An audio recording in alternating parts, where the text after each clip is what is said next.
തദ്ദേശ തെരഞ്ഞെടുപ്പിന്റെ നാമനിർദ്ദേശ പത്രിക സമർപ്പണം പൂർത്തിയാകുമ്പോൾ കണ്ണൂർ ആന്തൂർ നഗരസഭയിലെ 2 വാർഡുകളിലും മലപ്പട്ടം പഞ്ചായത്തിലെ 2 വാർഡുകളിലും കണ്ണപുരം പഞ്ചായത്തിലെ 2 വാർഡുകളിലും LDF എതിരില്ലാതെ തെരഞ്ഞെടുക്കപ്പെട്ടിരിക്കുന്നു. കണ്ണൂരിൽ നിന്നും വരുന്നത് തദ്ദേശത്തിന്റെ ആദ്യ സൂചനകളോ?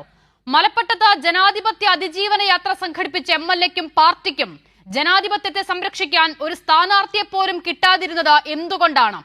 സ്ഥാനാർത്ഥികളെ നിർത്തുമെന്നും CPIM-ൽ നിന്നും വാർഡ് പിടിച്ചെടുക്കുമെന്നും വെല്ലുവിളിച്ച കോൺഗ്രസ് മാളത്തിലൊളിച്ചോ? ചിലയിടത്ത് നിർത്താൻ സ്ഥാനാർത്ഥികൾ പോലുമില്ല. മറ്റു ചിലയിടത്ത് നിർത്തിയവരുടെ പേര് വോട്ടർ പട്ടികയിലുമില്ല.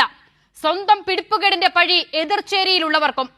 തദ്ദേശ തെരഞ്ഞെടുപ്പിൽ ഇതാണ് അവസ്ഥയെങ്കിൽ നിയമസഭാ തെരഞ്ഞെടുപ്പിൽ എന്താകും മുത്തശ്ശി പാർട്ടിയുടെ ഗതി?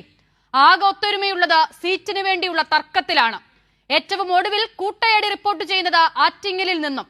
നാമനിർദ്ദേശ പത്രിക സമർപ്പിക്കാനുള്ള അവസാന ദിവസമായിരുന്നുവെന്ന് ഓർക്കണം. കാസർഗോഡ് DCC ഓഫീസിലെ കൂട്ടയടിയിൽ ദൃശ്യങ്ങൾ പകർത്തിയാളെ പുറത്താക്കി തലയൂരിയിട്ടുണ്ട് തൽക്കാലം. പത്രികാ സമർപ്പണം പൂർത്തിയായതോടെ സ്ഥാനാർത്ഥി നിർണയത്തിലെ കൂട്ടയടി സീരീസിന് അവസാനമായോ?